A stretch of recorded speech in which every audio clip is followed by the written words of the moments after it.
Bueno, tenemos invitados especiales, obviamente, hoy a 50 años del último golpe militar en nuestro país. Eugenio París, gracias por estar aquí con nosotros, un placer, uno de los sobrevivientes, y también Luis Ocaña. Gracias, Luis, por acompañarnos. Bienvenido. Gracias. Un placer, primero conocer un poco la historia de cada uno de ustedes. Entiendo que usted, Luis, quedó detenido antes, secuestrado antes del golpe militar, el producto de la convulsión política que ya había en el país por su actividad gremial. Exactamente, sí. Y más precisamente en el Banco de Previsión Social, lo que era el Banco de Previsión Social. Y que fue en realidad la causa también. Primero fue la fuente de lucha de la entidad bancaria en general, al margen o por fuera del gremio. Así que todavía no empatizábamos con la bancaria en ese momento. Claro. Y usted, Luis, venía de Rivadavia, había llegado a Mendoza de la mano del movimiento diocesano, si se quiere. ¿Cómo es esa llegada finalmente? Sí, no, yo llegué de Rivadavia muy chico, porque antes de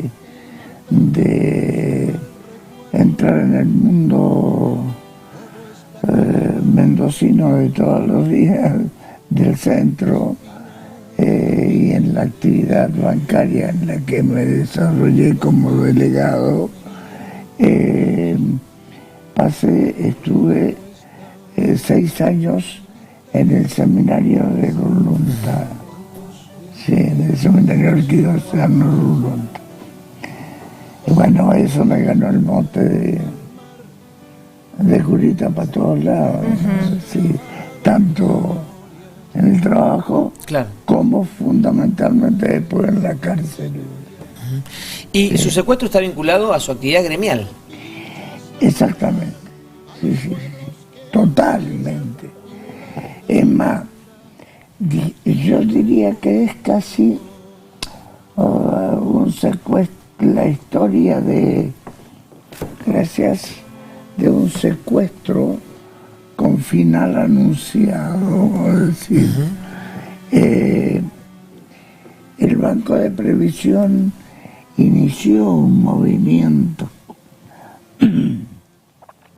de resistencia bancaria, porque ¿se acuerdan de estos 2 bancos provinciales? El Banco Mendoza y el Banco de Previsión. Esos 2 bancos estaban manejados por el gobierno de la provincia, que nombraba los directorios de los bancos. Y los directorios de los bancos eran no muy lúcidos, digamos. A tal punto que desaparecieron esos 2 bancos. Claro, sí, bueno. ¿Y por qué? ¿Cómo? Esto es interesante conocerlo por ahí. Va, quizá un dato demasiado viejo, pero desapareció porque los gerentes, la tía del gerente, el hermano del gerente, el amigo del gerente, se auto-otorgaban créditos que no devolvieron nunca. Y vaciando Claro, fundieron los propios bancos. Los bancos, y Moneta tiene algo que ver. Antes de pasar a la charla con Eugenio, le pregunto, su periplo abarcó de otros puntos del país también, ¿no? Ya secuestrado. Primero Boulogne-sur-Mer. Sí, claro.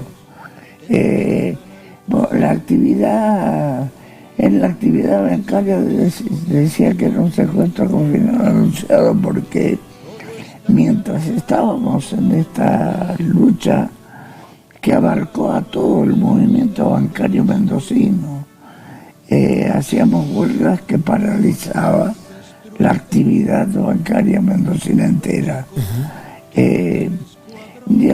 Ya se había hecho cargo de la policía de la provincia Santuccioni. Entonces, un día Santuccioni nos mandó a buscar gentilmente mandó un patrullero. Julio César Santuccioni. Exactamente. Vicecomodoro. Vicecomodoro. Y nos mandó a buscar a 3 de nosotros de la comisión gremial interna, que fue toda una lucha para conseguirla, claro, porque no les gusta a los sindicatos tener comisiones gremiales internas, porque son los que están en contacto directo con la gente, con el trabajador, con el trabajador. Y a usted también le tocó padecer a Santuccioni, ¿no? Sí, yo lo padezco ya después del golpe cívico-militar, que del 24 de marzo, yo soy secuestrado con un grupo grande de compañeros de la Juventud. Aquí en Mendoza actuaba el Comando Anticomunista Mendoza y el Comando Moralizador Pío XII, ¿no? Exactamente, sí, esos actúan fundamentalmente desde mediados de 1975 hasta el golpe de Estado, donde ya se unifica en lo que fue la represión directa del D2. Fue como el ensayo de lo que venían a hacer. Primero el Comando Moralizador Pío XII, con toda la impronta de que venían a moralizar la sociedad, son los primeros que atacan a las prostitutas, a los disidentes sexuales, con todo lo que todo el daño que hicieron y todo lo que hicieron pasar a estas personas, que fueron las primeras que son llevadas al ex D2 o al D2 en aquel momento, terriblemente torturadas, y hay anécdotas, no anécdotas, sino actuaciones de ellas muy nobles, muy bellas, muy de jugado, porque fueron capaces de ayudar a los compañeros que empezaban a llegar, ayudarlos a ir al baño, hacerse como, hacer ruido, gritos cuando les estaban pegando a ellos. O sea, tienen toda una actitud de tratar de contener lo que significó la represión o directamente los golpes sobre los compañeros. Así que, y 2 de ellas aparecen en Canota, muertas a principio. Ese es el Comando Moralizador que lo funda, lo desarrolla como práctica de las 3A acá en Mendoza, el señor Julio César Santuccioni. ¿Y usted, Eugenio, era estudiante de medicina? Sí, era estudiante de medicina. ¿El momento del secuestro, en qué situación? Bueno, como todos los jóvenes, pibe, 20 años, estudiante, estaba en tercer año de la facultad, con todo lo que hacíamos los jóvenes, también militaba dentro de la Juventud Gabrista. Una noche, el 13 de mayo, van al lugar donde yo trabajaba, la cervecería Bulambush, era el cajero ahí. Entraron una patota de 3 personas, después en la calle había 3 autos. Yo reconozco un Peugeot 504 rojo y siempre lo cuento porque tiene que ver con la planificación sistemática que se hicieron de los secuestros, de dónde nos llevan, y me meten en ese auto, que apareció una puerta de ese auto desguazada en lo que es Lajas. O sea que ahí te das cuenta cómo empieza a laburar, a trabajar científicamente toda la represión sobre nosotros, ¿no? En Lajas, que se supo mucho tiempo después, bueno, que había también allí, y ahí estaba Mauricio López, por ejemplo. Claro, y de hecho Carmelo Cirela Paredes es uno de los que en algún momento se quiebra, entre comillas, sin reconocer él participación alguna, pero sí cuenta y da detalles de este plan sistemático, ¿no? Donde a él le permitían robar autos, por ejemplo, para hacer este tipo de tareas, o hasta incluso para después él venderlos. Hablamos de un nivel de impunidad, ¿no? Al menos da esa sensación, que manejaban un nivel de impunidad increíble. Dentro de todo lo que significa estar en un lugar de secuestro, con lo que significa las torturas, las violaciones sobre los cuerpos de todos nosotros, sobre las mujeres principalmente, con la doble significación de torturarlas o violarlas por ser militantes políticos y además por ser mujeres y salirse del rol que teóricamente le asigna la sociedad de ser mamá, ama de casa, que además se animen a pensar y a militar creyendo en un país mejor. Bueno, estaba todo eso, la impunidad con lo que hacían sobre nuestros bienes. Nuestros cuerpos pertenecían a estas personas, hicieron con nuestros cuerpos lo que se les dio la gana. Lo que ustedes piensen seguramente es menor de lo que realmente pasó. Y con los bienes de todos nosotros, bueno, los robaban, no solo relojes, celulares no existían, en billetera, sino que también entraban a las casas y se llevaban todo lo que podían y después lo repartían.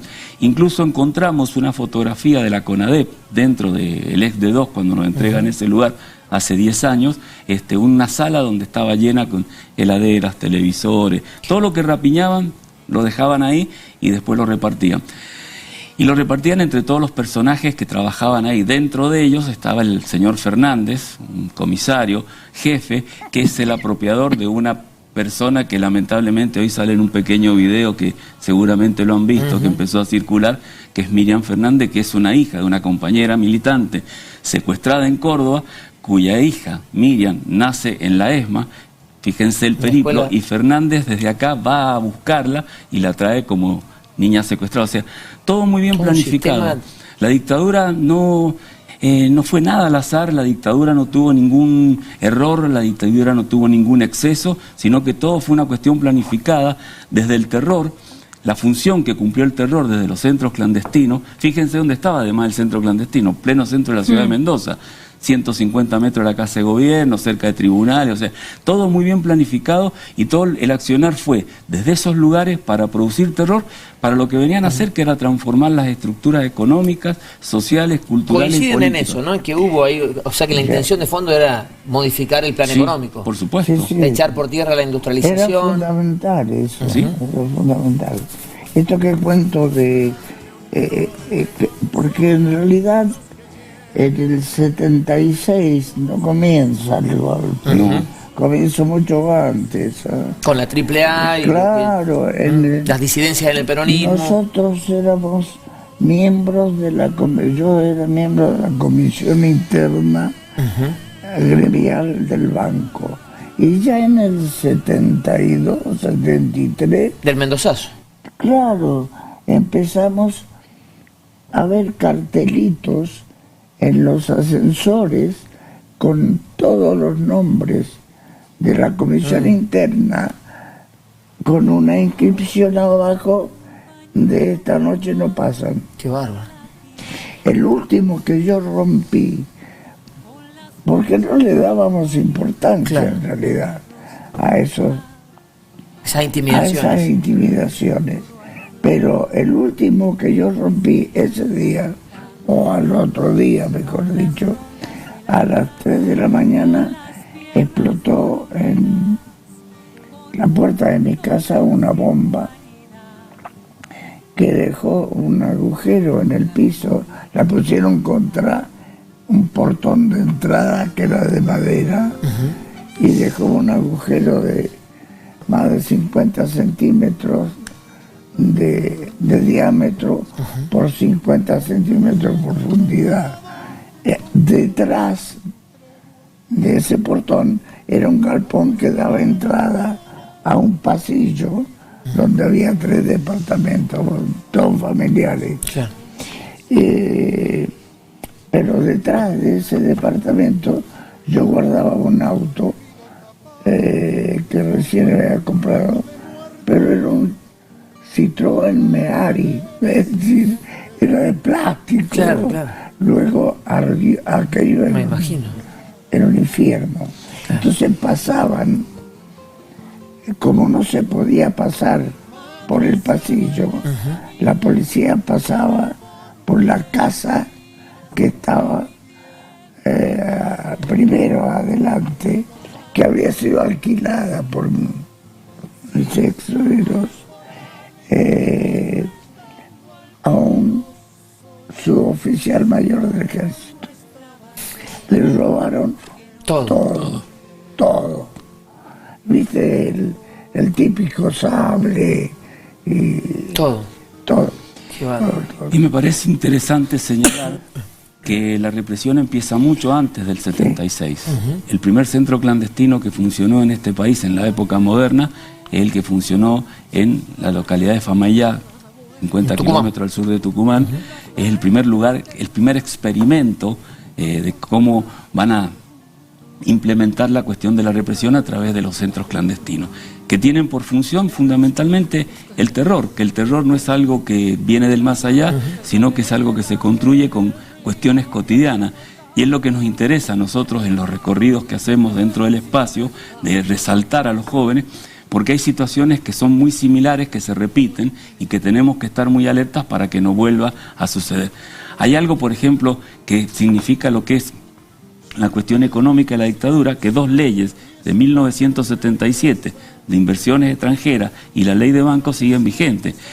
Tiene el significado claro cuál, la cuestión financiera. Hoy el principal proyecto económico que se está llevando adelante es desde lo financiero, o sea, hay similitudes. Un proyecto económico que además fracasó, porque dejó números alarmantes. Fracasó y bien, va a fracasar por 4ª vez, porque la dictadura Menem, Macri y ahora Milei y tiene el mismo proyecto económico y tenemos que empezar a ver las mismas situaciones desde lo social, desde lo represivo para que no se vuelva a repetir, porque es muy difícil para cualquier joven, es muy difícil para cualquiera de nosotros volver de esa situación. Es muy difícil volver a relacionarse y muy difícil que después de haber hecho lo que hicieron sobre nuestros cuerpos puedas tener una vida medianamente normal. Además que todo esto, lo que se busca es transmitirlo a la población. Lo que se busca es que la población sepa que en algún lugar pasa algo sin saber exactamente qué es lo que pasa, para tener miedo, terror y no movilizarse por lo que es nuestro. La educación pública es nuestra, la salud pública es nuestra y la tenemos que defender y vienen también por eso. Así que nos parece, en estos momentos que conmemoramos el 24 de marzo de 1976, estar muy alerta a todos los discursos y que toda la población sepa que los derechos se defienden. Y los derechos se defienden movilizándonos, sea el derecho que sea, cualquiera, todos se consiguen en la calle y se defienden también en la calle, ¿no? A propósito de eso, hoy a las 18 es la concentración. Sí. Garibaldi, ahí en Garibaldi San Martín. Claro, kilómetro cero vamos a hacer al revés, que hacemos otros años, vamos a ir hasta Espejo, por Espejo hasta España. Patricia Mendocina la están arreglando, así que no podemos ir por ahí, y de ahí a la Casa de Gobierno, donde obviamente vamos a leer el documento que siempre hacemos los organismos, y donde invitamos a todos a participar, que es no casi en defensa propia, pero sí en defensa de una vida un poco más digna, una vida con menos violencia, una vida un poco más saludable de lo que lamentablemente estamos viendo, ¿no? En momentos en el cual hay una guerra que está muy cerca, que nos han metido también dentro de esa guerra sin nada, y bueno, hay que defender todo esto. Eugenio París, Luis Ocaña, muchas gracias por la visita, ha sido un placer tenerlos con nosotros. Muchas gracias a ustedes. Hasta luego.